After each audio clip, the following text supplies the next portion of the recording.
Bonjour et bienvenue dans un nouvel épisode du podcast Redevenir Soi. Aujourd'hui, on se retrouve dans un épisode interview inspirante avec Johanna. Ça va être trop bien, je suis trop contente. Comme d'habitude, on va s'intéresser à ton histoire en entier. Évidemment, comment le coaching est venu s'implémenter dans ton histoire, mais qu'on ait vraiment tout le background et j'espère que des gens vont se reconnaître dans ce que tu dis. Donc, je vais commencer par te laisser te présenter. Dis-nous qui tu es. Salut, je m'appelle Johanna, j'ai 20 ans, bientôt 21. Je viens de terminer mes 3 années d'infocom, donc j'ai ma licence, voilà, je suis contente. Et alors moi, je suis une meuf simple, je me prends pas la tête. J'aime les gens, j'aime la vie. En même temps, mes valeurs hautes, c'est l'amour, le rêve et la connexion. Donc j'aime partager des moments intenses avec des gens et vivre ma vie remplie d'amour, de kiff, voilà quoi. Totalement. Putain, ça te ressemble tellement. De Johanna, fou. il faut aussi savoir que quand elle rentre dans une pièce, c'est la meuf qui met tout le monde de bonne humeur. Mission C'est vrai, hein. accomplie alors. Voilà, mission accomplie. Après, je dis dans une pièce, mais en vrai, t'es jamais rentré dans une pièce avec moi, c'est Bah par ouais, Zoom, on quoi. s'est jamais vu en vrai, hein, c'est frustrant. Un jour, un jour. Ah Alors, ouais. je te propose que, avant qu'on passe sur les questions, je me présente aussi, au cas où vous débarquez sur ce podcast et vous ne savez pas qui je suis. Je m'appelle Déborah Campaya, je suis coach en émotion et coach business et plein d'autres trucs aussi, mais bon, on va rester sur ça. Et j'aide principalement les entrepreneuses, âmes d'entrepreneuses, qui ont envie de se libérer de leur mécanisme d'auto-sabotage avec elles-mêmes. Ça peut être du syndrome de l'imposteur aussi. Et juste avancer librement et sereinement. Parce que ça a l'air d'être une belle idée Ouais, d'avancer c'est sans appuyer sympa. sur le frein et l'accélérateur en même temps. Ouais, c'est sympa. Euh, donc c'est essentiellement ça. Maintenant, je te propose qu'on passe sur la partie tes questions, qu'on s'intéresse à toi.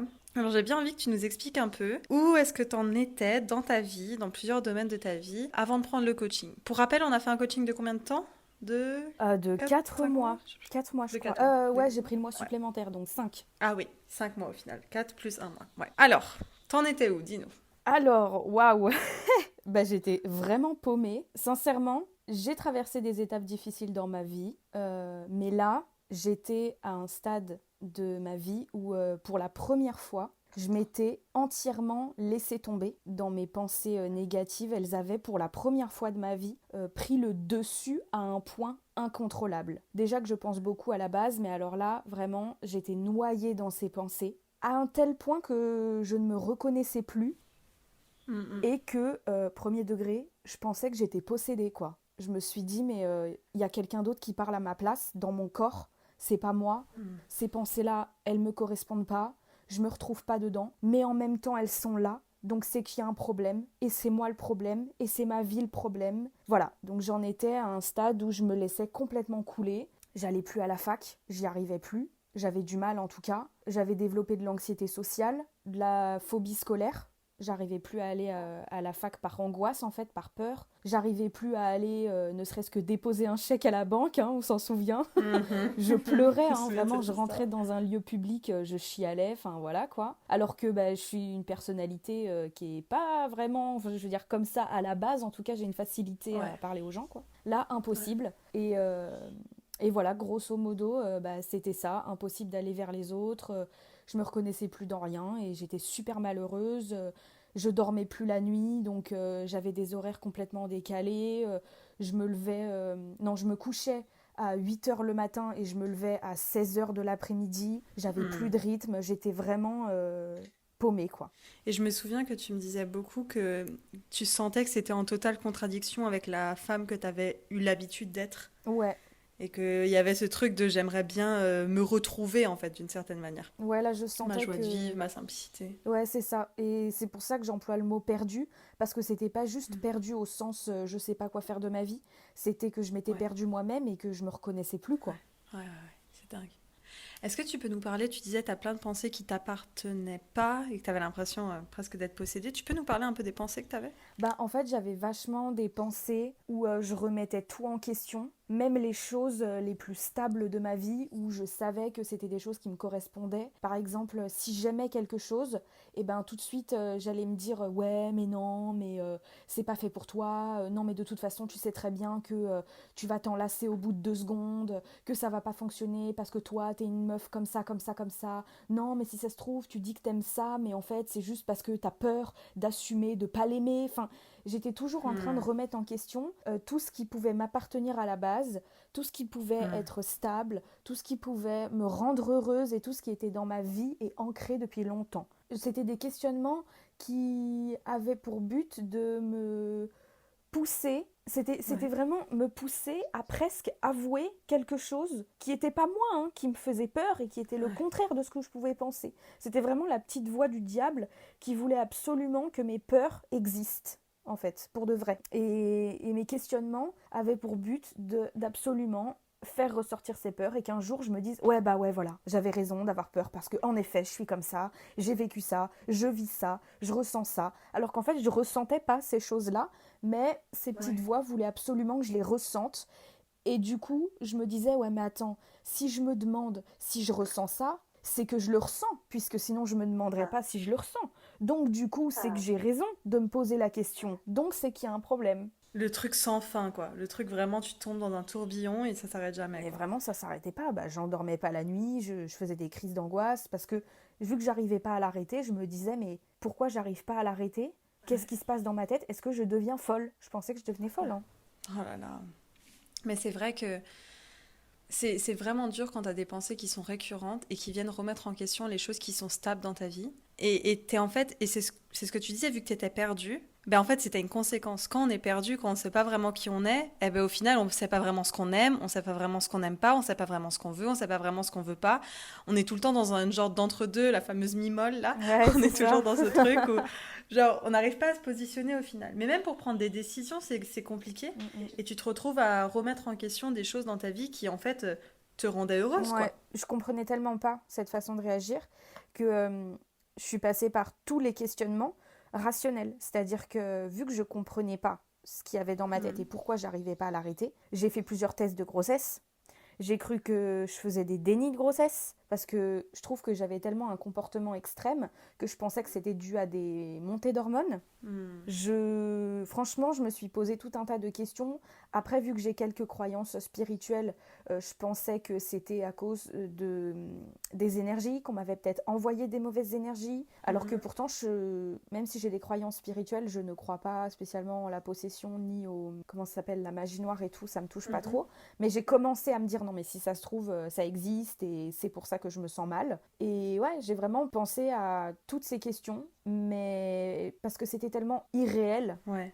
que Mais oui, mais en fait tu cherchais une explication au ben oui, final. c'est-à-dire que même si je me disais oui non mais c'est parce que je suis mal avec moi-même, c'était tellement pas comme d'habitude que je comprenais pas et je me disais Ouais. ça doit venir d'ailleurs, il doit y avoir une cause, il y a quelque chose de matériel presque qui vient me bloquer, je sais pas, un bébé dans mon Ouais. ventre par exemple. Ouais, je comprends. Ouais, tu cherchais à aller chercher des explications et au final, c'était pas forcément ça. Ça a duré combien de temps cette période?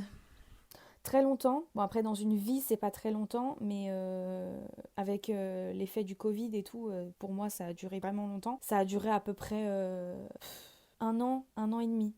Tous les jours se poser des questions qui s'arrêtent jamais, des situations où j'avais beaucoup de mal à sortir de chez moi, et des situations aussi où quand je sortais de chez moi, par exemple pour aller en soirée, il suffit que j'ai une pensée qui me traverse l'esprit, une pensée un peu anxiogène. Je pouvais pas m'empêcher du coup de la développer, cette pensée anxiogène, elle pouvait pas juste rester à l'état de pensée. Et donc quand je sortais en soirée et que j'avais une pensée anxiogène, et ben ça m'est déjà arrivé de plus réussir à danser, de retenir ma crise d'angoisse devant tout le monde parce que je peux pas m'effondrer par terre devant mes potes parce qu'en plus je dois leur expliquer et j'ai pas envie de leur expliquer, donc je me retiens, mais du coup je m'amuse pas, je danse pas, je suis livide, je reste collée à un mur et je me retrouve à 4h du mat à appeler ma mère en plein Paris pour qu'elle vienne me chercher et je rentre chez moi et je m'effondre en crise d'angoisse toute la nuit. Voilà quoi, ça c'était mes journées pendant 1 an et demi. Épuisant. Ouais, épuisant de fou. Épuisant. Ouais. Quand tu disais, en gros, t'as des pensées que t'as au moment où tu sors de chez toi, où ça crée des crises d'angoisse, c'était quel type de pensée? Qu'est-ce que tu te disais dans des situations avec les autres? Je pensais notamment au chèque à la banque, mais ça peut être aussi en soirée. C'est quoi les pensées quand t'étais avec les autres?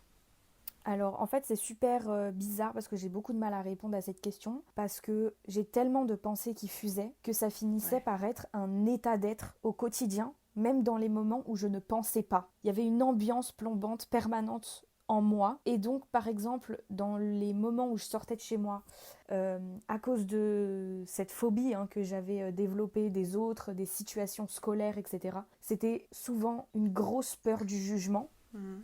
quand j'étais en cours et que je sortais par exemple un porte-vue, un stylo, en fait la peur du jugement était tellement forte que j'en étais venue à me dire oh là là mais j'ai peur, qu'est-ce qu'on pourrait se dire à propos de la couleur de mon porte-vue quoi. En fait, c'était Ouais. vraiment devenu extrême. J'avais peur qu'on regarde ma façon de me tenir, ma façon de parler, ma façon de rire, ma façon de regarder les gens.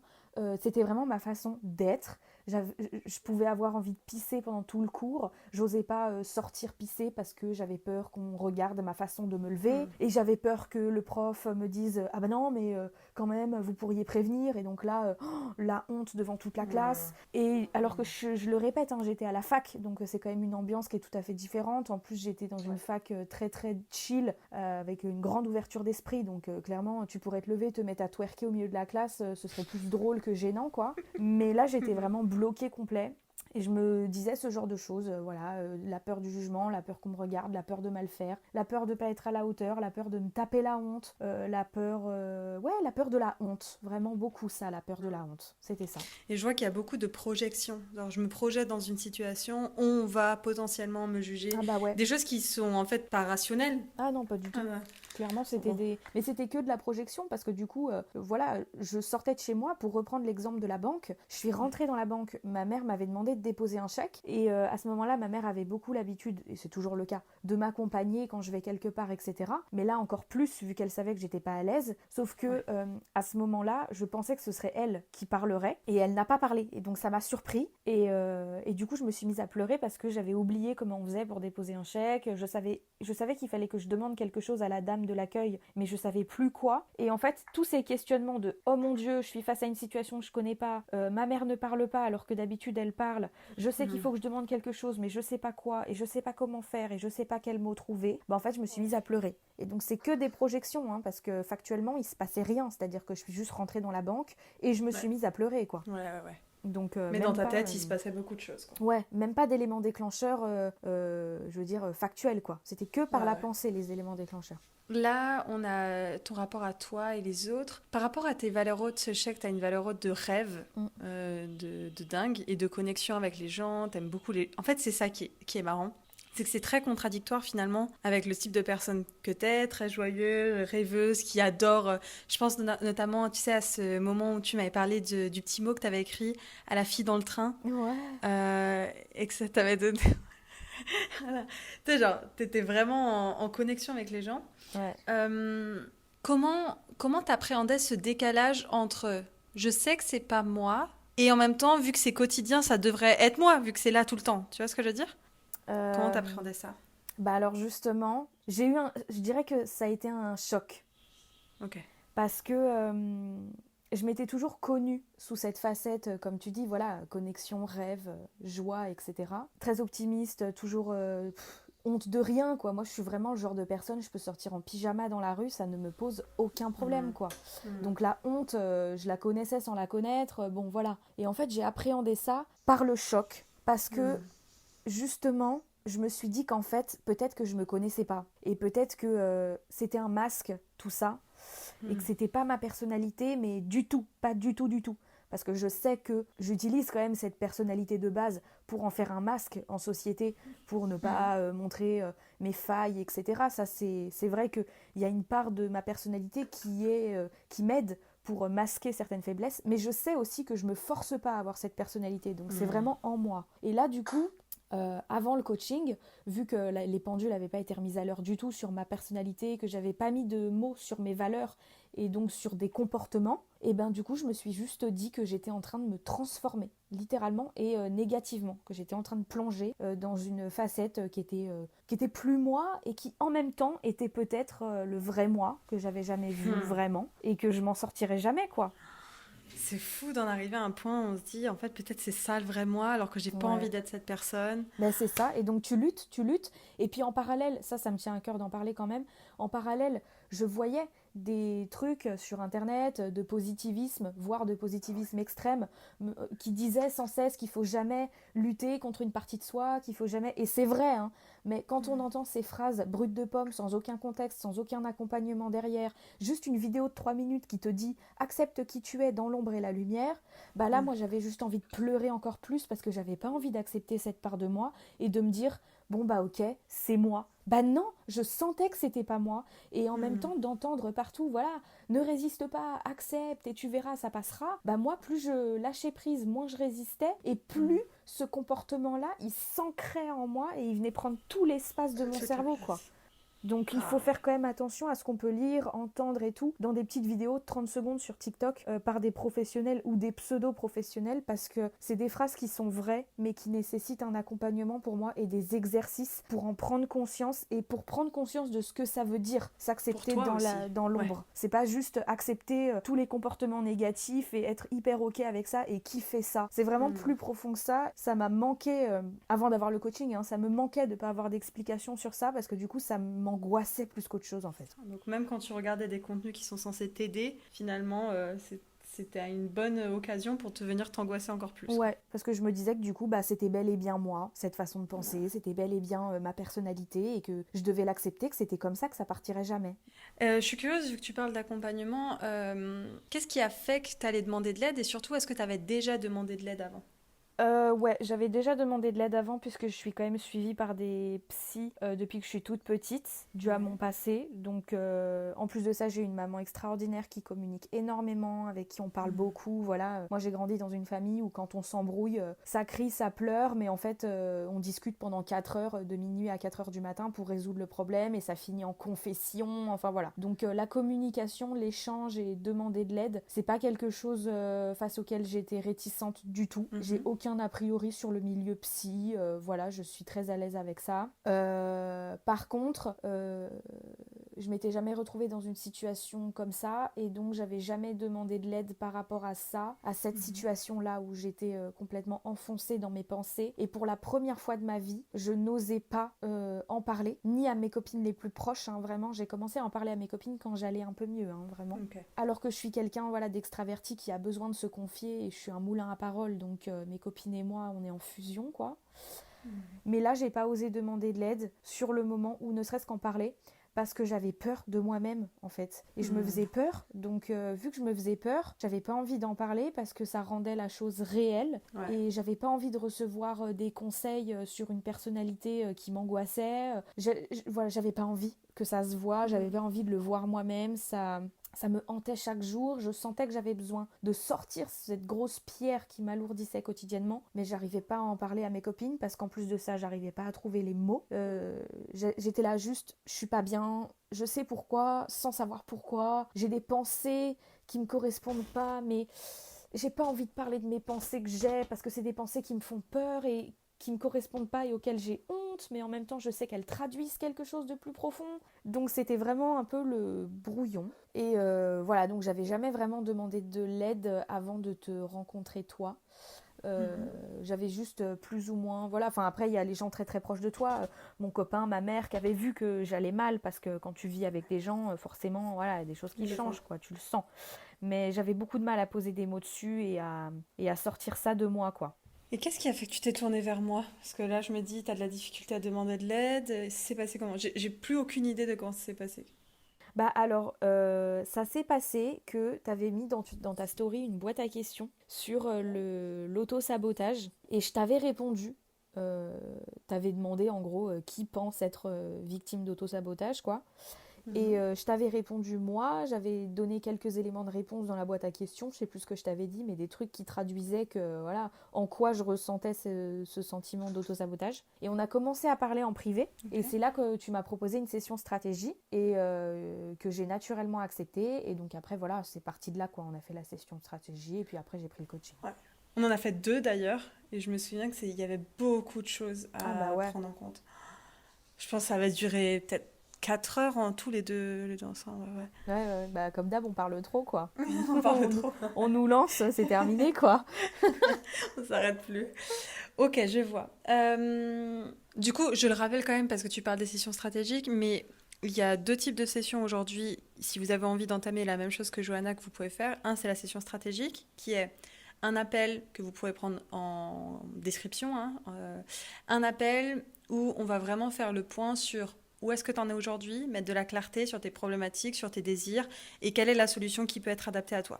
On va vraiment aller vers du coaching, même si c'est pas avec moi, ça peut être redirigé. Ça, c'est le premier type d'appel qui existe, c'est offert.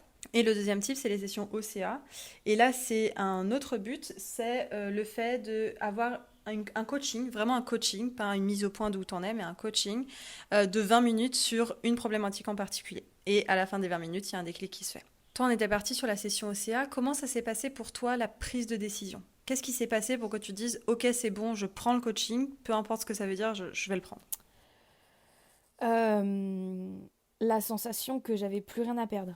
Ok. De me dire que là, sincèrement, ouais, c'est un budget. Non, je connaissais pas les coachings. Je connaissais le milieu psy, hein, mais pas les coachings.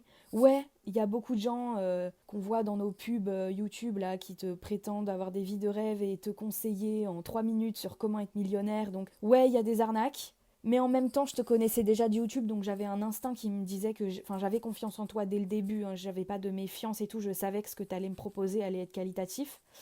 Mais c'était vraiment la sensation de se dire, écoute, en fait c'est ça, ou alors tu continues de t'enfoncer jusqu'à ce que tu ailles voir une psychologue quand on aura décidé, quand on aura l'envie, sachant que voilà, ça faisait déjà un petit moment que j'étais allée voir une ou deux psys qui m'avaient pas trop convenu, ou je me retrouvais pas trop. Donc en fait, il fallait que je m'étais dit, il faut que je marque un truc différent. Il faut que je crée une rupture. T'as jamais fait le coaching, teste le coaching. Et ce que tu me disais m'avait tellement parlé dans la session stratégie. J'ai pas envie de spoiler qui que ce soit, mais j'avais ressenti un tel sentiment de concret. Je critique pas le milieu psy, hein. Encore une fois, je suis dedans depuis longtemps, donc ça m'a beaucoup aidé. Mais c'est vrai que quand je voyais mes psys, il y avait beaucoup ce truc de « Ah, vous n'êtes pas bien. Ah, bah il faut essayer d'aller mieux. Ah, bah merci Janine. Allez, voilà. C'est vrai que tout de suite, on se sent plus libéré, là, hein, tu vois. Donc j'étais là, ouais, c'est cool. Allez, bonne soirée. Donc ça me faisait du bien de parler, qu'on m'écoute, qu'on me dise qu'il fallait que j'aille mieux, ou que bon, voilà, ah oui. Mais j'avais besoin de quelqu'un de beaucoup plus concret. Enfin, je veux dire, là, j'avais ce sentiment de « Ah, mais c'est hyper terre-à-terre, c'est hyper concret. » En quelques minutes, t'avais déjà cerné mes 3 problématiques, les 3 sentiments qui m'envahissaient. T'avais fait, je me souviens, un tableau et tout. Il y avait des écritures de partout. Et ça m'avait confrontée à mon mal-être, concrètement. Et j'avais la sensation qu'un professionnel m'avait 100% compris. Et donc, je me suis dit, bon, allez, de toute façon, j'ai rien à perdre là-dedans, tout à gagner. Donc, j'y vais, quoi. Go. Donc go. Ah ouais. Mais en fait, ça fait sens ce que tu dis parce que en fait, tu avais juste un besoin différent. Et là, à ce stade de ta vie, tu avais besoin d'un coaching et pas d'un suivi thérapeutique. Donc ça faisait sens pour toi. Et après, moi, c'est quelque chose que je ressens de mon côté aussi, hein. En général, le coaché ou le futur coaché ressent la connexion, que tout est fluide et tout. Mais moi, en tant que coach, je le ressens aussi quand c'est entre guillemets la bonne personne que je suis censée accompagner. Et enfin, je le répète, mais ça paraît logique, mais je sais que ça paraît pas logique, surtout quand on a peur des arnaques et tout, mais le but n'est jamais de proposer un coaching si c'est pas la bonne solution pour la personne. Donc, en général, si la personne t'en propose un, c'est que nous, en tant que professionnels, on est persuadé déjà que c'est vraiment le bon endroit où là où t'es. Et c'était le cas pour toi. Ouais, complètement. Du coup, on commence le coaching, trop bien, go, l'inscription est faite. Première semaine de coaching, quelles ont été tes premières difficultés ? Oh, bah je m'en souviens plus. Attends, j'essaie de me souvenir. Alors, mes premières difficultés, je crois que ça a été... Ah, je me souviens du premier exercice qu'on avait fait sur le fait de se décrire soi-même, etc. Ouais. Mais je crois qu'en fait, j'avais du mal à poser des mots sur certaines choses. Et j'avais du mal à voir... Ouais, je crois que mes premières difficultés, c'était ça. C'est que j'avais du mal à voir concrètement... Et à travers des mots, hein, vraiment des trucs hyper concrets, et ben tous mes mécanismes d'auto-sabotage, tout ce truc négatif que j'avais peur de voir et que j'avais peur de matérialiser en fait. Ouais. Je pense que ça a été ça mes premières difficultés. Oui, parce que c'est vrai que pour toi, en fait, ça restait en sensation, mais pas en compréhension de putain, il est en train de se passer ça, et il y a ce mécanisme qui est derrière. Ouais. Et plusieurs fois, on a eu ces moments d'ultra connexion de ah, mais c'est ce qui se passe dans mon cerveau, mais t'as Ouais. réussi à dire à voix haute ce qui se passe dans mon cerveau. Ouais, c'est Je suis ça, genre, bah ouais. oui. Donc, ouais, c'est vrai, mettre en mots, c'est vraiment important et ça rend la chose aussi plus concrète. Et aussi, dis-moi ce que t'en penses, mais moi j'ai l'impression que ça rend la chose comme si d'un coup c'était moins grand à gérer. Ah oui, c'est moins fort en fait. C'est comme si la sensation que tu avais dans ton corps qui vient de traduire un message de mal-être, Ouais. une fois que tu arrives à poser des mots dessus et à le voir concrètement, d'où ça vient, ce que c'est, ce que ça traduit, etc. et comment ça se manifeste, bah en fait la sensation n'a plus besoin d'être là puisque tu as vu le message, tu as vu ce que Exactement. c'était. Donc même si c'est encore un peu là puisque le schéma est ancré, tout ça, après c'est des exercices pour se libérer de ça, mais ce gros poids ultra pesant et épuisant psychologiquement et je dirais même physiquement carrément, il est plus là. Donc tout de suite, la lumière au bout du tunnel commence à arriver, quoi. Ah ouais, on souffle. Ouais, Ah, c'est ça. trop bien. Alors du coup, on va se concentrer sur tes réussites. Mm. Quels ont été les moments marquants pour toi dans le coaching? Les moments où tu te dis, waouh, là, il y a quelque chose. Il y en a eu plein. Déjà, tous les moments où je devais faire mes exercices. Faire les exercices que tu me demandais, parce qu'il y en a qui ont été vraiment hyper marquants et où quand je les faisais, je me disais, mais tout fait sens, tout est tellement logique en fait. Genre on pense trop que notre cerveau c'est un brouhaha terrible, mais en fait c'est hyper logique. Tous les moments, ah si, un vrai moment marquant, c'est le moment où tu m'as fait me rendre compte que j'avais un système qui me disait qu'en fait, alors attention, faut suivre les amis. En gros, quand je suis mal, c'est qu'il y a un message derrière et c'est que j'ai envie de me rappeler, de faire attention à moi, de ne pas me laisser tomber, de pas m'oublier, de respecter mes valeurs hautes, qu'il y a quelque chose qui a besoin d'être nourri à tel ou tel endroit. Et ça m'a fait une révélation parce que du coup, me suis rendu compte que j'avais ce système de je me pose des problèmes pour prendre soin de moi. C'est les seuls moments où vraiment, du coup, ça urge de prendre soin de moi parce que j'ai un problème, donc j'ai pas le choix. Donc ça a été une révélation. Mais en fait, c'est marrant parce que du coup, c'est le moment où tu as compris que toutes les choses que tu pensais qui étaient le problème étaient en fait la solution pour toi. Oui, ouais. Bah oui. Genre, si t'es angoissé, stressé, si tu te fais plein de projections, en fait, il y a une raison derrière qui était bonne pour toi. Et c'est très Roger, en fait. Hein. Dans le coaching, on a ce qu'on appelle le schéma de Roger. Et c'est ce type de pensées qui nous appartiennent pas et comment les gérer et tout. Et en fait, c'est très genre, Roger, à un moment donné, était ton ennemi, alors qu'en fait, enfin, tu croyais qu'il était ton ennemi, alors que tout ce temps-là, il était ton ami, il voulait te rappeler que faut que tu prennes soin de ces besoins-là et de ces trucs-là. Et pourtant, moi, ça me paraissait complètement, justement, pour revenir à ces fameuses vidéos TikTok qu'on peut voir pendant 30 secondes, là, ça me paraissait complètement impossible pour moi d'accepter Roger et de me dire, bon, bah ok Roger, viens, on cohabite ensemble, et puis tes mes pensées négatives. Parce que du coup, vu qu'on m'avait pas expliqué ce que c'était et comment ça se traduisait dans mon cerveau, pour moi, ça voulait vraiment, encore une fois, juste dire, ok, bah vas-y, reste là, tu me déranges pas. Bah si, tu me déranges, t'es en train de me dire des trucs horribles, je veux pas dire que tu me déranges pas. Mais quand j'ai vraiment concrètement compris ce que ça voulait dire, sincèrement, ça a changé ma vie parce que du coup, et ça c'est le truc le plus concret que je pourrais dire aux gens qui se demandent ce que ça veut dire, en fait, du coup, je n'angoisse plus d'être angoissée. L'angoisse ne m'angoisse plus. Quand je suis angoissée, je me dis, ah, qu'est-ce qui se passe dans la petite tête? Tu vois, mais de manière hyper bienveillante. Et je me dis, ok, qu'est-ce qu'il y a? Genre, viens me dire où est-ce que tu veux me diriger. Et ça a changé ma vie, vraiment. J'adore. Comme on l'a dit avant, c'est une genre de spirale et qui s'arrête pas. Et quand tu te comprends qu'en fait, elle peut s'arrêter et non seulement... Genre, en fait, c'est ce que tu as dit, tu as les réflexes maintenant. Quand tu commences à avoir une angoisse, tu as totalement les réflexes parce qu'on a créé de nouveaux mécanismes et de nouveaux cercles vertueux, qu'en fait, tu peux juste tomber facilement dans de nouveaux cercles vertueux. Et maintenant, j'angoisse Ok, presque donc... plus en plus. Et en plus, je me souviens très bien, Johanna, c'était la meuf en session stratégique qui n'imagine même pas que c'est possible de pas angoisser dans sa vie. mais oui, mais vraiment, c'était pas possible. Qui était en mode, il y a des gens qui arrêtent d'angoisser alors qu'ils ont angoissé pendant longtemps. Ah, d'accord. Bah ouais, oui, ça me paraissait. C'est toi dans 5 mois. Ouais, c'est ça exactement. Bah ouais, totalement. Mais parce alors, que je voudrais dire un truc, c'est que dis-moi. Moi, je faisais pas forcément partie des gens qui angoissaient à l'idée future d'angoisser. Moi, ce qui m'angoissait, c'était c'est très bizarre, mais c'était le moment où j'angoissais. C'est-à-dire que ça peut paraître vraiment hyper logique, mais les gars, c'est hyper angoissant d'angoisser. Grave. Grave. Mais le moment où t'angoisses, c'est hyper angoissant. C'est même pas tant le moment qui suit ou le moment qui précède. C'est le moment où t'es en train d'angoisser. T'as l'impression que tout se déchire. Et donc moi, me rendre compte que j'étais en train d'angoisser, ça m'angoissait. C'était horrible. Donc ça s'arrêtait jamais, quoi. Et là, maintenant, me rendre compte qu'il y a des moments où j'ai du stress et où j'angoisse, ça ne m'angoisse pas. Donc je suis juste OK avec ça. Trop bien, waouh. Est-ce que tu as un autre moment fort dont tu aimerais parler dans le coaching? Sincèrement, il y en a vraiment eu beaucoup. Il aurait presque fallu Le que coaching je en les tant que note. tel. Ouais, non mais c'est vraiment le coaching en tant que tel. Ah si, le moment dans le coaching où je me suis rendu compte, sans m'en rendre compte, c'est ça qui est incroyable dans le coaching, c'est qu'il se passe des évolutions dont on se rend compte sans s'en rendre compte. On sait pas quand est-ce que ça commence, mais on sait que ça évolue, quoi. C'est là. Maintenant, c'est bon, t'as le résultat, quoi. Ouais, c'est ça. Mais il y a un moment très marquant, c'est ça, ça a été vraiment sur la fin de mon coaching. Ben, c'est quand je me suis totalement libérée de l'anxiété sociale et que j'avais plus du tout peur de rien, en fait. C'est-à-dire que maintenant, j'ai plus peur de parler aux gens. Je vais à la banque, il n'y a pas de souci. Je fais même des blagues à la banquière. En fait, je suis pas redevenue celle que j'étais avant le coaching. Je suis redevenue celle que j'étais quand j'étais enfant, c'est-à-dire le clown de service.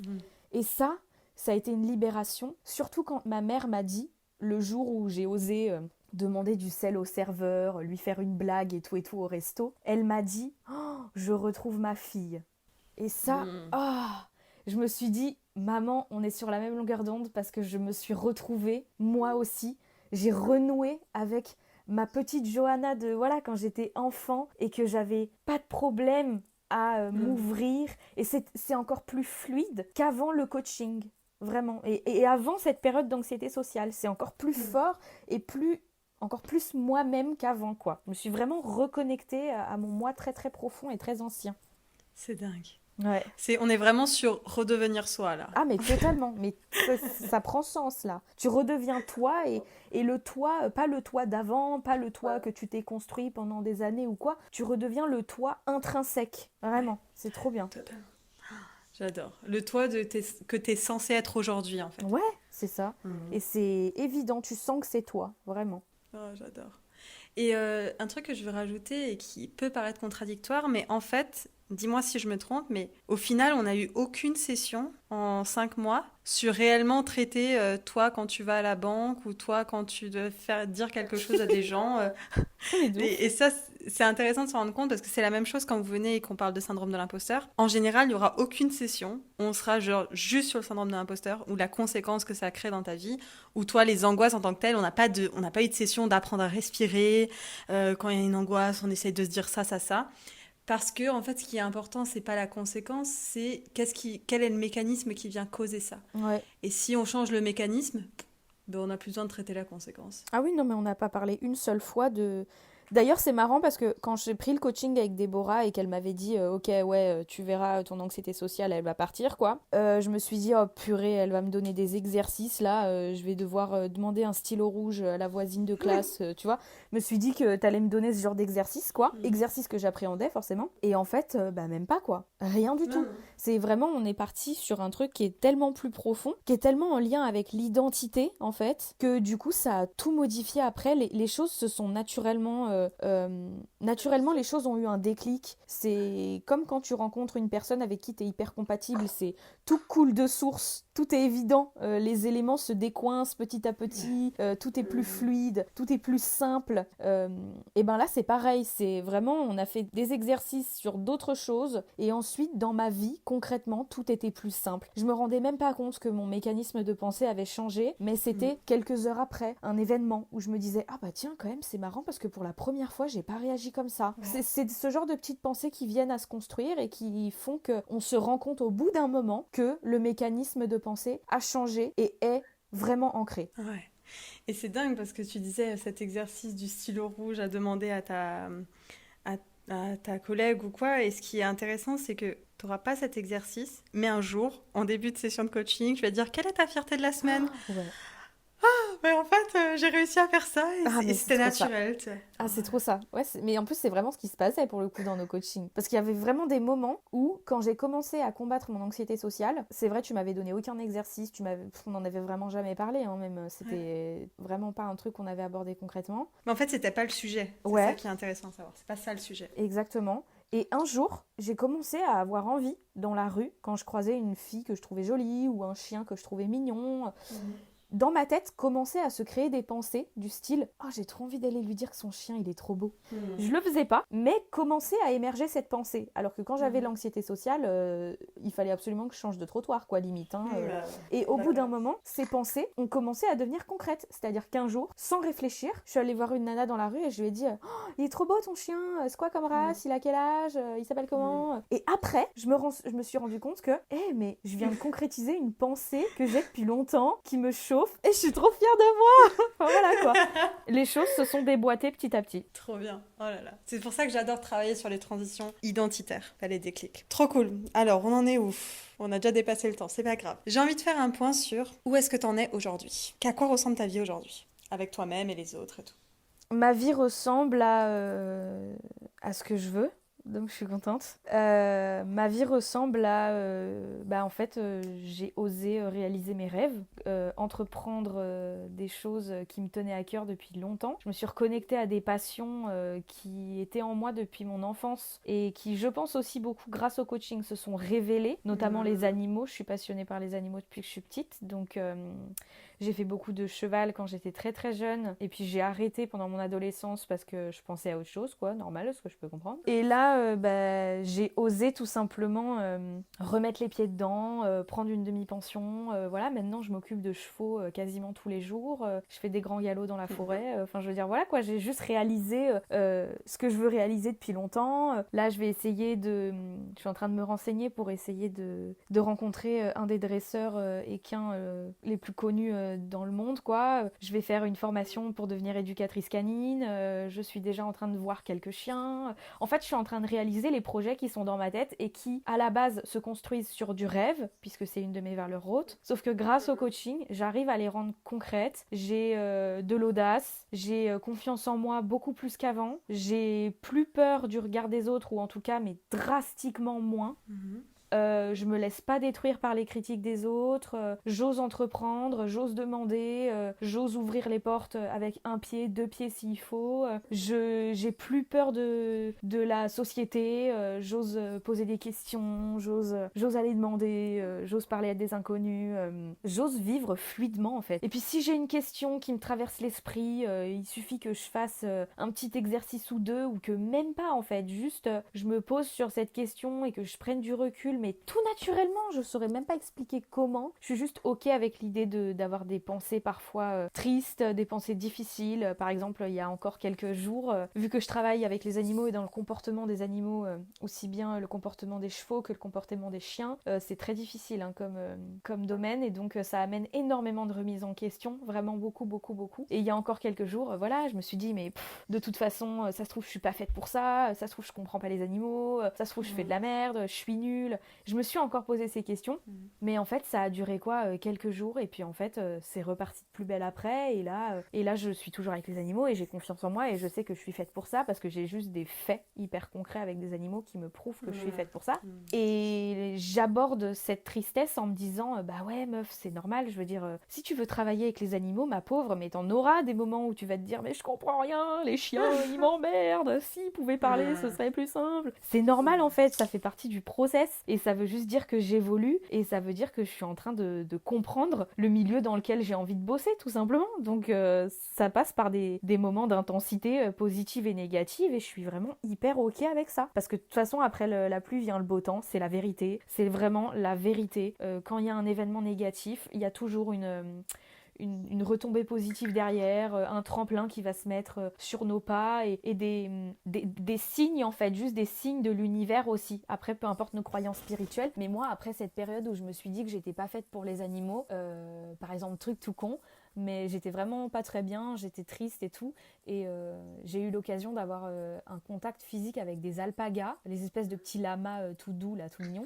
Et un bébé alpaga, je le caresse et tout. Il y avait d'autres gens qui voulaient le caresser, mais il se laissait pas trop approcher. Et il s'est endormi dans mes bras, en fait. L'alpaga s'est endormi. Et là, je me suis dit, ah là là, l'univers me fait comprendre que je suis pas nulle, quoi. Parce que, ok, tu peux approcher des alpagas en captivité, c'est pas un truc de ouf. Mais de là à ce qu'ils s'endorment sur toi, enfin voilà, quoi, c'est quand même un truc profond qui s'est passé. Donc maintenant, ma vie est beaucoup plus fluide, beaucoup plus saine. J'ai plus de questions d'auto-sabotage inquiétantes qui m'angoissent. Franchement, je suis très chill avec tous les aspects de ma personnalité, vraiment. Je me connais aussi.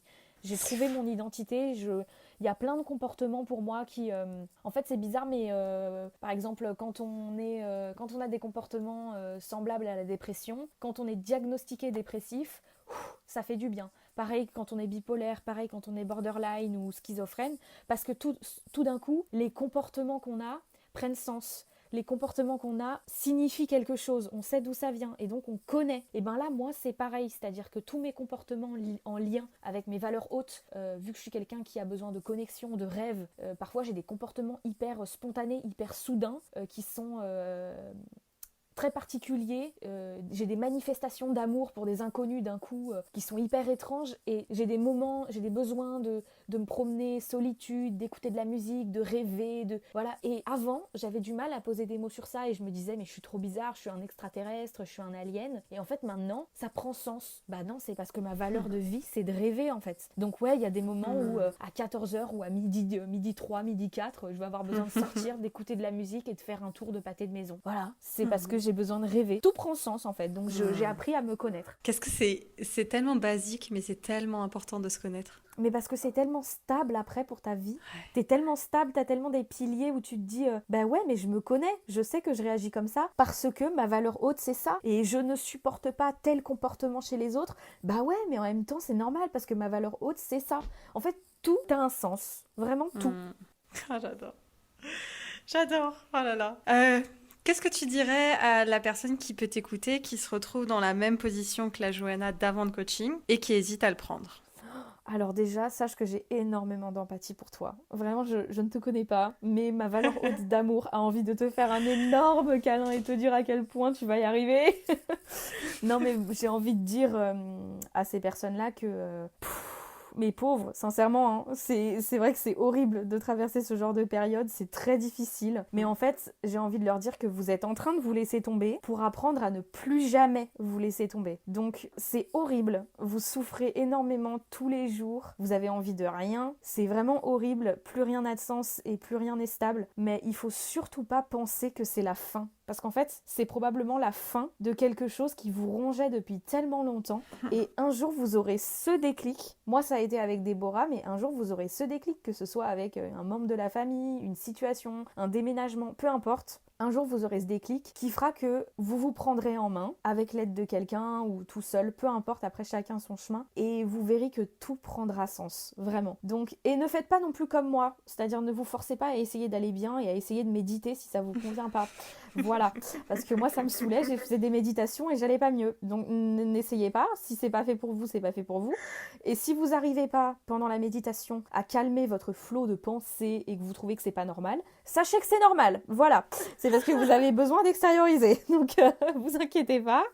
Non mais voilà, je dirais qu'il faut pas avoir peur de ça, même si je sais que c'est des discours bateaux parce que ça fait trop peur. Sincèrement, ça fait trop peur. Mais je vous jure que vous êtes en train de vous explorer et que toutes vos pensées négatives, c'est pas vous-même, c'est que des choses qui ont envie de vous mettre des alarmes et des red flags sur des choses en vous qui sont profondes et c'est un signal comme quoi vous avez besoin d'explorer une partie de vous-même et de vous retrouver. C'est vraiment ça qu'il faut retenir. Donc n'ayez pas peur de ça, foncez en plein dedans, cassez-vous la gueule, faites des choses qui vous angoissent, vous verrez, après je vous promets que ça ira mieux et que tout prendra sens, vraiment.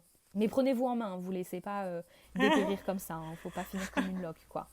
C'est voilà, mais vous trouverez vraiment, il faut oser vivre ces moments-là pleinement parce que ça fait très mal, mais ça dure pas longtemps, vraiment. Moi, ça a duré 1 an et demi, ça peut paraître long, mais là, comparé à tout ce que je vis, je me rends compte que c'est déjà très loin derrière moi, quoi. Vraiment. Et j'en suis définitivement sortie, je sais que je replongerai pas parce que j'ai appris, c'est bizarre, mais je me suis laissée tomber pour la première fois et je sais que du coup, plus jamais je me laisserai tomber. Et j'ai beaucoup d'empathie pour cette moi d'avant qui souffrait. Donc vraiment, je vous promets que ça va aller mieux. Vraiment, c'est promis, juré. Peu importe les pensées que vous pensez avoir, c'est sûr que ça va aller mieux. Parce que moi, j'ai eu des pensées tellement lointaines qui allaient trop loin dans ma tête et où j'arrivais plus à redécoller en bas, enfin à réatterrir. Et je vous jure que ça va mieux. Je vous jure que ça va mieux. C'est comme les ruptures amoureuses en fait. On pense que le monde s'écroule, mais en vrai, le temps fait les choses et ça va vraiment mieux après. Donc utilisez ce temps pour apprendre à vous connaître et ça ira mieux. Grave. Le temps et les décisions que vous prenez pendant ce temps-là. Ouais. Trop bien. Alors, je le rappelle avant qu'on conclue, il y a toutes les informations en barre d'informations. Si vous avez envie de prendre une session ou toutes ces choses-là, ça ne vous engage à rien à part vous engager à faire un premier pas avec vous-même. Et ça, c'est quand même très, très, très important. Est-ce que tu as envie de rajouter un mot de fin ? Est-ce qu'il y a quelque chose que tu aimerais dire que tu n'as pas dit ? Alors, me connaissant, oui, sûrement, parce que j'ai toujours plein de trucs à dire que j'oublie.